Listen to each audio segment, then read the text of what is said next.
नमस्कार साथियों, स्वागत है आप सभी का हमारे खुराना क्लासेस यूट्यूब चैनल पर। और आज की इस क्लास में हम बात करेंगे, हमारा पर्यावरण का अगला टॉपिक है संचार के साधन। इम्पॉर्टेंट टॉपिक है, थोड़ा सा वीडियो लगभग आधे घंटे का बनेगा, तो आप लोग आधे घंटे तक लगातार कंटिन्यूस इस क्लास को देखेंगे। क्लास अच्छा लगे तो कमेंट करके बताएं और चैनल को सब्सक्राइब करके रखें। रेट की निःशुल्क क्लासें आपके लिए रहेंगी। साथ ही साथ आप लोगों के लिए ABS की जो टेस्ट सीरीज़ है इसको भी आप लोग ज्वाइन कर सकते हो खुराना क्लासेस ऐप पर जाकर के। वीडियो के डिस्क्रिप्शन बॉक्स में ऐप का लिंक और टेलीग्राम का लिंक भी दिया गया है। अगर आप लोग रेट पात्रता की तैयारी कर रहे हैं तो पर्यावरण के साथ साथ आपके लिए पूरा कॉम्बो पैक दिया गया है 151 रुपये में, जिसमें ऑल सब्जेक्ट आपकी रीट प्री की रहेंगी। उसको भी आप लोग ज्वाइन कर सकते हो, जिसमें आपको 200 से ज़्यादा मॉडल पेपर कवर कराए जा रहे हैं। ऑल सब्जेक्ट के टॉपिक वाइज आपको मिलेंगे। ठीक है साथियों, तो चलिए क्लास को स्टार्ट करते हैं बिना स्किप किए हुए। टॉपिक है हमारा आज का संचार के साधन। तो संचार के साधन कहते किसको हैं? संचार का अर्थ क्या होता है? संचार शब्द की उत्पत्ति लैटिन भाषा के कम्युनिस से हुई है। संचार को हम क्या बोलेंगे? कम्युनिकेशन, यानी वार्तालाप, आदान प्रदान। तो कम्युनिस्ट शब्द की इसकी उत्पत्ति हुई है। इसका इंग्लिश में पूरा नाम है कम्युनिकेशन, और कम्युनिकेशन में कम्युनिस्ट शब्द लिया गया है लैटिन भाषा का, और इस कम्युनिस्ट शब्द का अर्थ होता है साथियों सूचनाओं, संदेशों, विचारों, भावनाओं आदि का आदान प्रदान करना।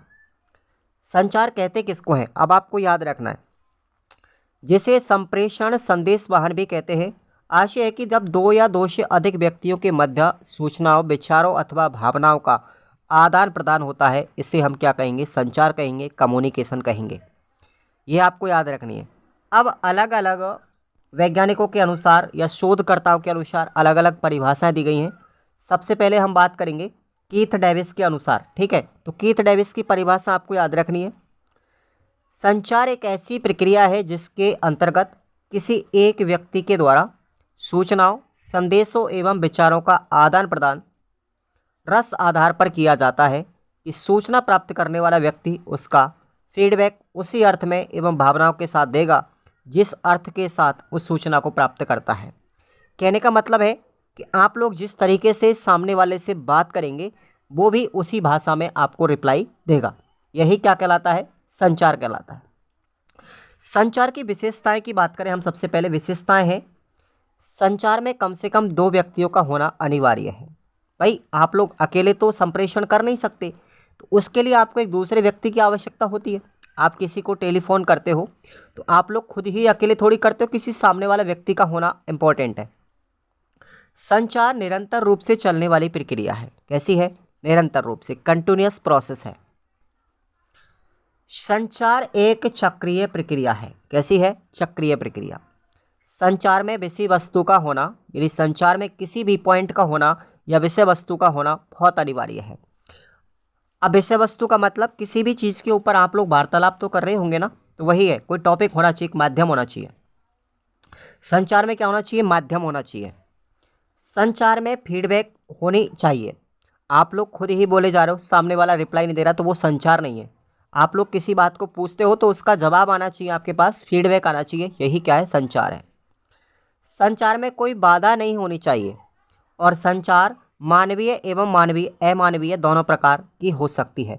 आप लोग सामने बैठकर भी कर सकते हैं, आप पत्र के माध्यम से भी कर सकते हैं, आप फ़ोन के माध्यम से भी कर सकते हैं। संचार कई प्रकार से हो सकता है। ठीक है, आप दो व्यक्ति आपस में भी संचार कर सकते हैं। आप संचार को संप्रेषित करने के लिए किसी पशु पक्षी का भी इस्तेमाल कर सकते हैं। ये अमानवीय होता है। अब हम बात करते हैं संचार के प्रमुख तत्व। ठीक है, संचार की प्रक्रिया एक वृत्तीय प्रक्रिया है। कैसी है? वृत्तीय है, चक्रीय है, जिसमें तत्व कितने हैं? 7 हैं।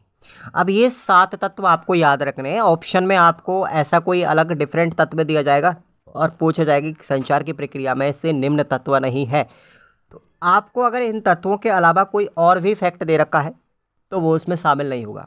सिर्फ ये 7 तत्व हैं आपकी संचार की प्रक्रिया में। पहला है प्रेषक। प्रेषक का मतलब जो संदेश भेजता है। विषय वस्तु, आप क्या भेजना चाह रहे हो। ठीक है, उसके बाद माध्यम, यानी किसके द्वारा भेजना चाह रहे हो। संकेतन यानी इनकोडिंग, ठीक है, आप किस माध्यम से संकेत करना चाह रहे हो। उसके बाद प्रेषिति, ठीक है, प्रतिपिश यानी प्राप्तकर्ता, रिसीवर, आप लोग किसके लिए भेजना चाह रहे हो। विकेतन यानी डिकोडिंग, और उसके बाद अंतिम है अपना फीडबैक, यानी आपको बाद में जवाब क्या मिला, रिप्लाई क्या मिला। तो ये अपने 7 तत्व होते हैं संचार प्रक्रिया के। अब हम एक एक तत्व को डीपली पढ़ेंगे विस्तार से। धैर्य बना करके रखना है, क्लास को लाइक एंड शेयर करना है, चैनल को सब्सक्राइब करके रखें, रेगुलर अपनी बना के रखें रेगुलरिटी को। अब देखेंगे पहला जो हमारा तत्व है उसको बोलते हैं प्रेषक। प्रेषक को इंग्लिश में क्या बोलेंगे, सेंडर। क्या बोलेंगे, सेंडर, ध्यान रखें। ओके, अब एक प्रेषक संचार प्रक्रिया का एक मुख्य भाग होता है, अर्थात प्रेषक वह व्यक्ति होता है जो सूचनाओं, विचारों और भावनाओं को दूसरे व्यक्ति तक भेजने का काम करता है। प्रेषक कहलाता है, सेंडर कहलाता है, यानी भेजने वाला। अगला इसका तत्व है विषय वस्तु यानी कंटेंट।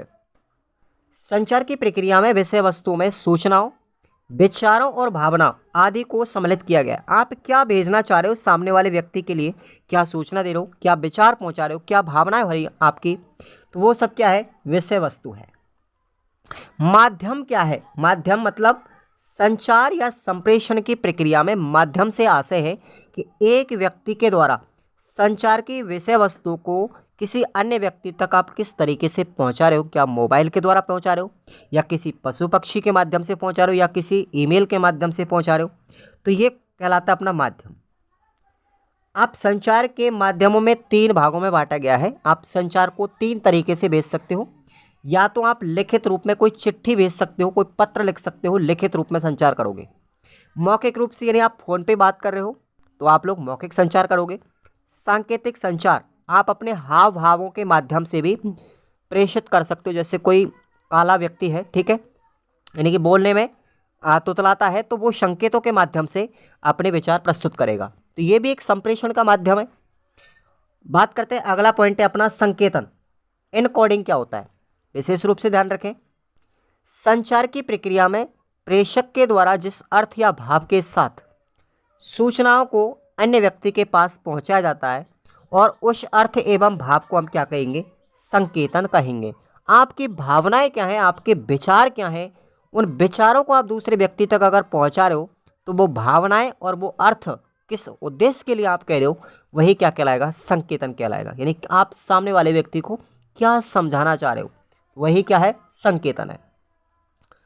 प्रेषित यानी रिसीवर होता है जो आपके संदेश को प्राप्त करता है। प्रेषित संचार की प्रक्रिया का दूसरा मुख्य भाग माना जाता है, जिसे सूचना प्राप्त करने वाला या रिसीवर कहते हैं। अर्थात प्रेषित वह व्यक्ति होता है जिसके पास प्रेषक द्वारा सूचनाएं भेजी जाती हैं। ये हमारी परिभाषा होती है इस तरीके से, तो नॉर्मली आपको याद रखना है, मैं डायरेक्टली बता रहा हूँ। प्रेषक के द्वारा जिस व्यक्ति को कोई भी हम कंटेंट भेज रहे हैं, कोई विषय वस्तु या संचार के माध्यम की प्रक्रिया भेज रहे हैं, या कोई भी आप लोग अपनी भावना विचारों का आदान प्रदान कर रहे हैं, तो जो प्राप्तकर्ता होता है उसे हम क्या कहेंगे, रिसीवर कहेंगे, प्रेषक कहेंगे। नेक्स्ट है विकेतन यानी डिकोडिंग क्या होता है। प्रेषक के द्वारा जिस अर्थ या भाव के साथ सूचनाएं भेजी जाती हैं, प्रेषित उन सूचनाओं को उसी अर्थ या भाव के साथ स्वीकार करता है, तो उसे हम विकेतन कहेंगे। हमने किसी व्यक्ति से बात की और वो व्यक्ति हमारी बातों को या भावनाओं को समझ रहा है, और भावनाओं को समझने के बाद उसी अर्थ में उसी भाव के साथ हमें अगर फीडबैक देता है, रिप्लाई देता है, तो कहने का मतलब है वो विकेतन कहलाएगा। और हमारा 7वां जो तत्व है वो है प्रतिपुष्टि यानी फीडबैक।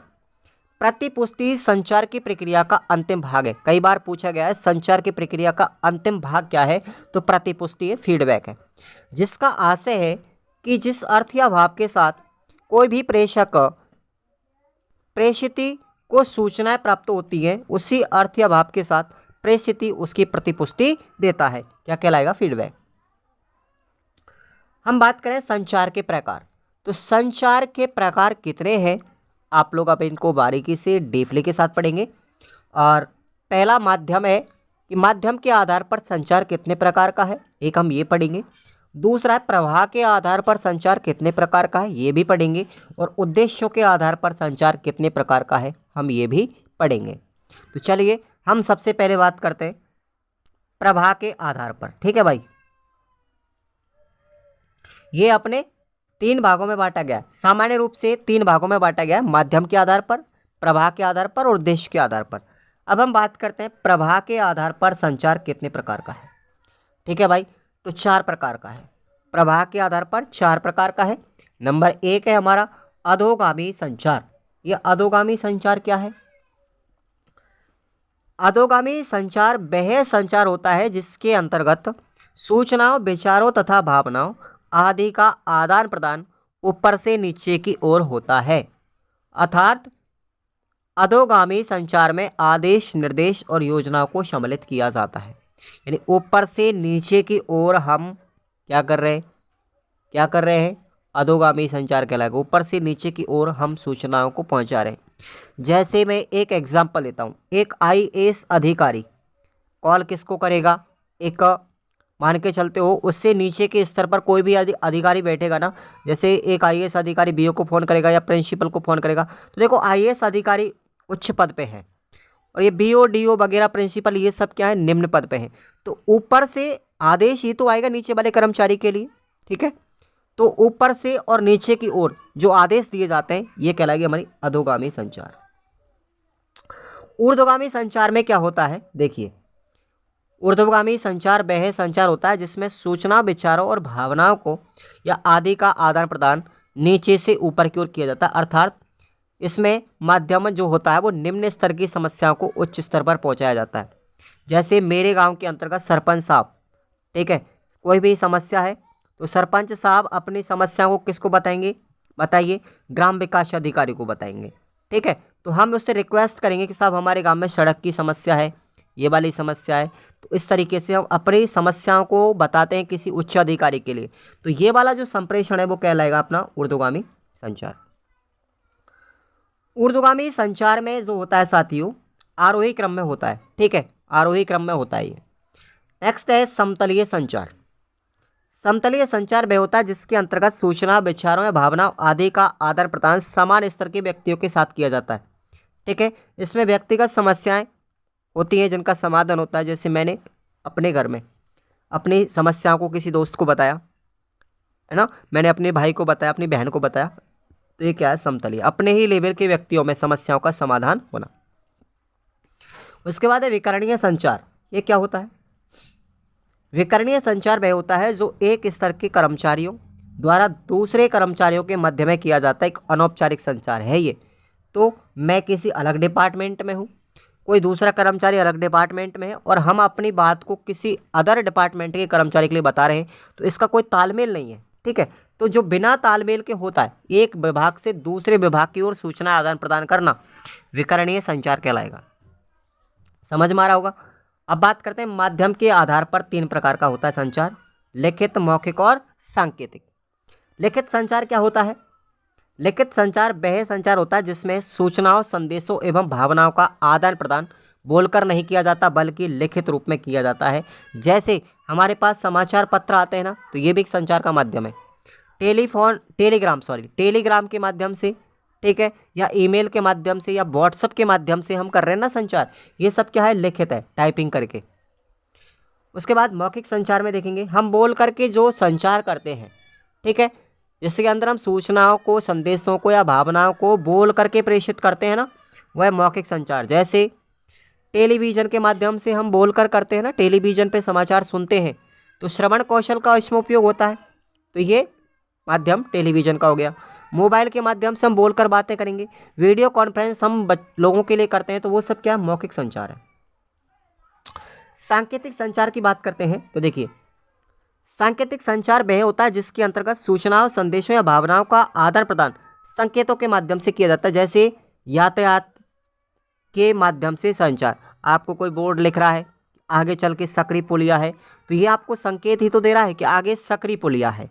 ठीक है, आपको कोई संकेत ऐसा मिल रहा है कि आगे रेलवे लाइन है, ठीक है, तो ये भी क्या एक संकेत है। तो संचार तो हो रहा है, लेकिन कैसा है? सांकेतिक है। अब बात करते हैं उद्देश्यों के आधार पर 2 प्रकार का, औपचारिक और अनौपचारिक होता है। सबसे पहले बात करते हैं औपचारिक संचार की। कैसा? औपचारिक। औपचारिक वह संचार होता है जो किसी न किसी विशेष उद्देश्य की पूर्ति के लिए किया जाता है, अर्थात कोई ना कोई एक निश्चित समय, निश्चित लक्ष्य होता है। जैसे कक्ष में अध्यापक के द्वारा किया गया संचार। भाई कक्षा में टीचर का समय निर्धारित होता है, लक्ष्य भी निर्धारित होता है कि आपको कौन सा पाठ पढ़ना है, वो क्या काम करेगा आज की क्लास में। तो ये हो गया औपचारिक संचार। उसके बाद हम बात करते हैं अनौपचारिक की।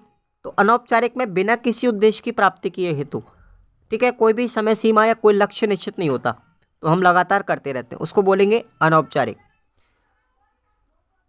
अनौपचारिक संचार को अपवाह संचार या अंगूरी लता संचार या ग्रेप वाइन संचार भी कहते हैं। ये इसके उपनाम आपको याद रखने। अब हम बात करेंगे संचार के विभिन्न प्रकार के साधन कौन कौन से हैं। आप संचार किन किन साधनों से कर सकते हैं। जब किसी एक व्यक्ति के द्वारा सूचनाएं और संदेशों को अन्य व्यक्ति के पास जिस उपकरण की सहायता से या जिस यंत्र की सहायता से पहुंचाया जाता है, उन्हें हम संचार के साधन कहते हैं। संचार के साधन की बात करें, सबसे पहले हम बात करेंगे टेलीफोन, जिसका आविष्कार ग्राहम बेल साहब ने 1876 में किया था। तो ये कैसा एक मौखिक साधन था। मोबाइल फ़ोन का आविष्कार मार्टिन कूपर ने किया था 1973 के अंदर, जो लिखित और मौखिक दोनों प्रकार का साधन था। टेलीविज़न का आविष्कार जे.एल. वॉयर्ड ने किया था 1925 में, जो लिखित साधन था टेलीविज़न। उसके बाद रेडियो का आविष्कार मार्कोनी ने किया 1895 में, जो एक मौखिक साधन था। इन सब के बारे में अब डिटेल से बात करेंगे। तार या टेलीग्राम, इसका आविष्कार सैमुअल मोर्स ने 1884 में किया, एक लिखित साधन था। कंप्यूटर का आविष्कार चार्ल्स बेबेज ने किया था 1822 ईस्वी में।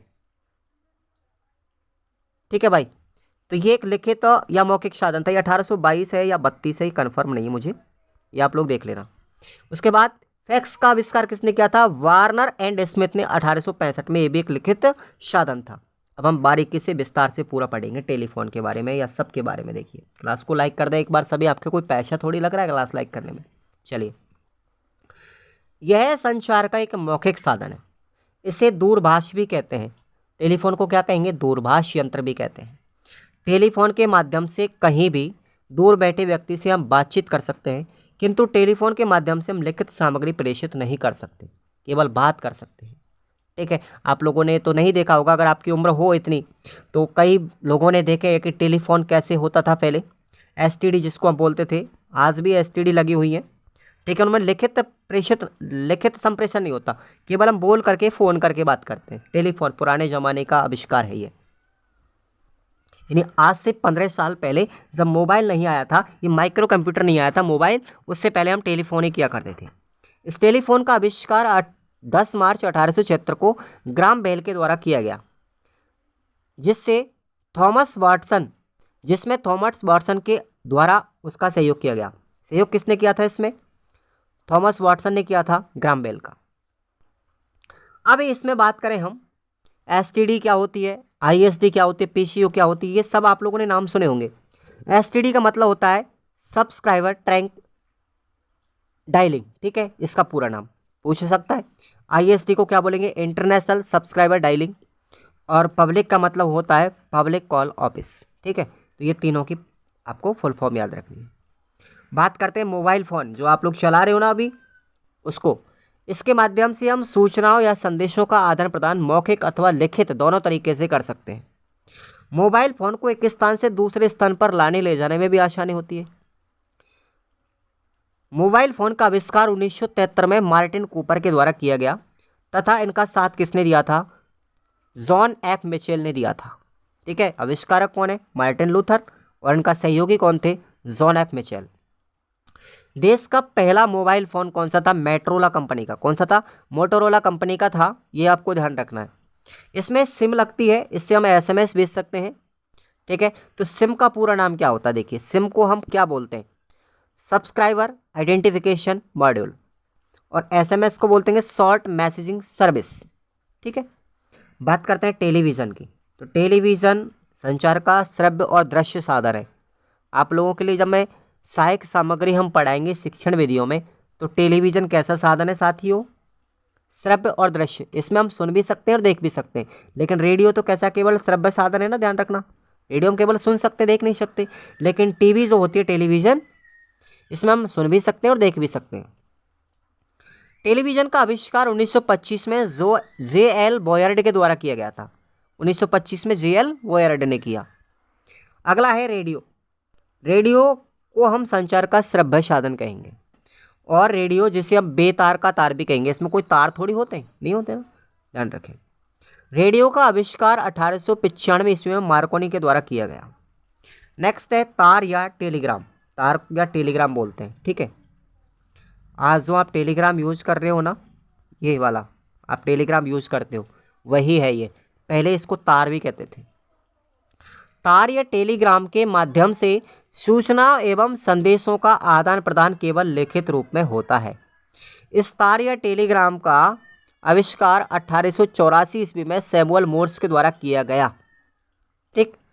15 जुलाई 2013 को भारत सरकार के द्वारा तार या टेलीग्राम संचार को बंद कर दिया गया है।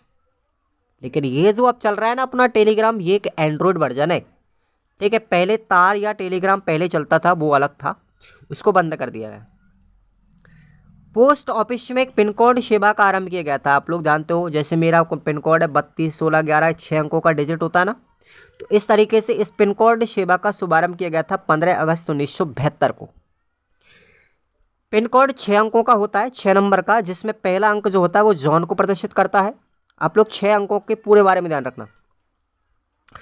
पहला जैसे मेरा 321611 है, ठीक है, ये मेरा पिन कोड है, तो इसमें जो पहला अंक है ये 3 वाला, ये एक जोन को प्रदर्शित करेगा। दूसरा अंक जो है ये सब जोन को अंकित करेगा, और तीसरा अंक जो है ये डिस्ट्रिक्ट को प्रदर्शित करेगा। बाकी के जो 3 अंक हैं ये हमारी पोस्ट ऑफिस को प्रदर्शित करेंगे, ठीक है। पिन कोड का एक पिन कार्ड और होता है साथियों, क्या होता है, एक पिन कार्ड, ध्यान रखना। पिन कार्ड यानी पिन का मतलब क्या होता है, पूरा नाम पोस्टल इंडेक्स नंबर होता है, ओके, याद रखना फुल फॉर्म। उसके बाद है कंप्यूटर। कंप्यूटर आधुनिक युग में संचार का एक मुख्य साधन है। इंटरनेट के माध्यम से जोड़कर हम घर बैठे सभी सूचना को घर पर बैठकर ही प्राप्त कर सकते हैं तथा घर बैठे विश्व स्तर पर सूचना को भेज सकते हैं। कंप्यूटर को वर्तमान में संचार का आधुनिक युग भी कहते हैं, और सबसे पहले ध्यान रखना सुपर कंप्यूटर का निर्माण किया गया था, भारत के अंदर सबसे बड़ा सुपर कंप्यूटर दुनिया का, ठीक है। तो इसका आविष्कार ध्यान रखना, सबसे पहले कंप्यूटर का आविष्कार कितने किया था, 1822 ईस्वी में किया था, अब याद रख लेना 1822 है, ये 32 नहीं है, तो चार्ल्स बेबेज के द्वारा किया गया था।